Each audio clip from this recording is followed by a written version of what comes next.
sometimes when you are deeply touched in satsang, maybe whatever has been hiding, lurking in the shadowy place, some private place, once that has been somehow caught in the inquiry or perhaps exposed, you see, then sometimes it's like some big noise come. I say like this: sometimes if you have been punched in satsang, you have been stabbed someplace in the very solar plexus of your being, you have been mugged, you are shot, you are attacked, you come under attack, meaning your ego sense, and now there's a big tsunami of feelings are coming. Okay, then what to do? Many people, they are trying to rescue themselves. The mind comes, is trying to understand, to analyze, what went wrong, what's happening to me, what should I do now? And I said, shut up. Just keep quiet. Surrender to it. It's so important that you recognize the significance of what is happening to you. Now it's in the hands of grace.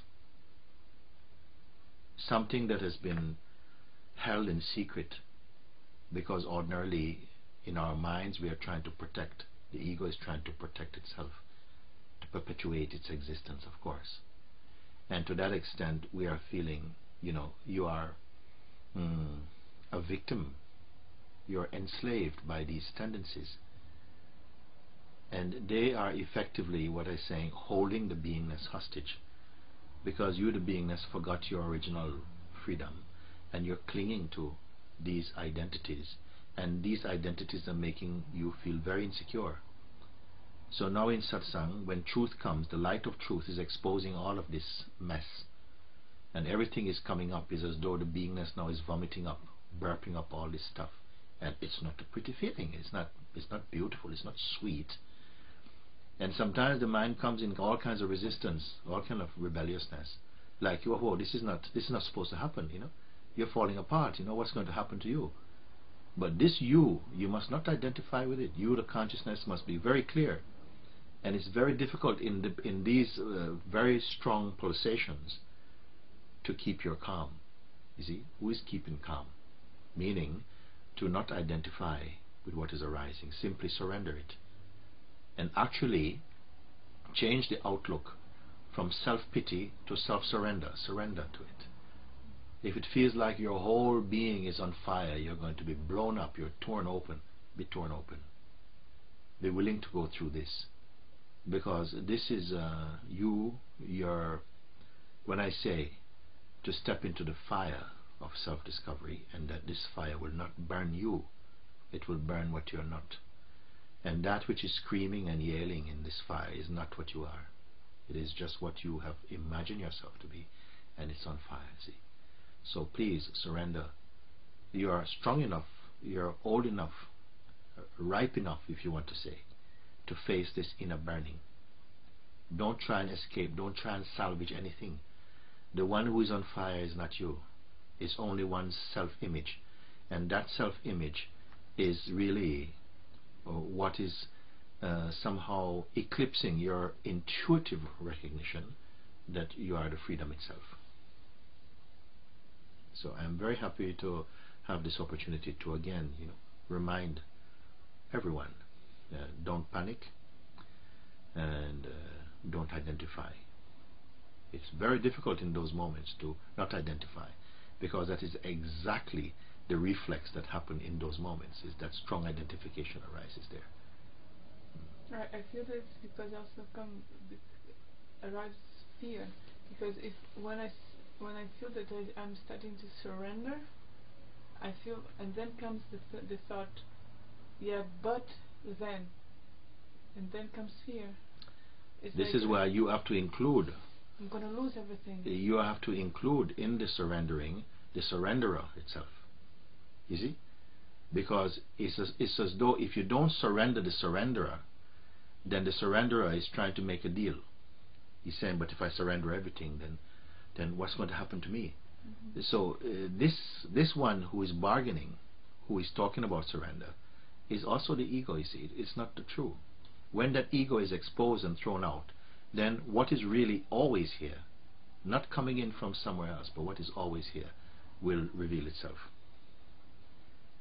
You see, this voice of the self-image, the ideas we have of who we are, that is still very much within the operation. It's still unclear that you are not that. You see, it's such an intimate voice. But you are aware of this voice. You're aware of the anxiety that comes up with this voice, with the feeling of threat or fear that comes up. So you're witnessing a phenomenon, you see. You have to hold on to that witness who is beyond the personality.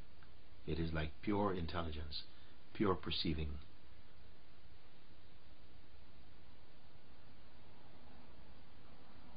In the moment when the fire is burning most fiercely in the body, the whole body, the mind is on fire, I am reminding you, keep quiet. Your surrendering is being accepted. You're surrendering. You are still surrendering. It's being accepted. It's in the process now of burning all that is untrue. Don't try and salvage anything. Nothing is worth salvaging of what is screaming or burning. Just be open to it. Grace is taking charge of all of this. Don't try and crawl out of the fire, so to speak. Be in this fire. It's a great moment. Change your attitude from feeling sorry for yourself to being very grateful that you're picked up by life in such a powerful, ferocious way. Now you're in the tiger's mouth. They say that once you're in the tiger's mouth, you cannot escape. Anything that's in the tiger's mouth cannot escape. You are lucky to be in the tiger's mouth. Because if you're in the chihuahua's mouth, you're going to have a lot of trouble. You see? If you're in the dog's mouth, you're going to have a lot of trouble. But if you're in the lion's mouth, if you're in the tiger's mouth, then it's soon over.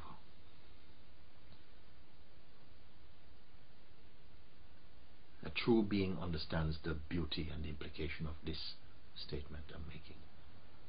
You see, there's only pain when there is the wanting to escape, to keep, to protect, to shelter the ego.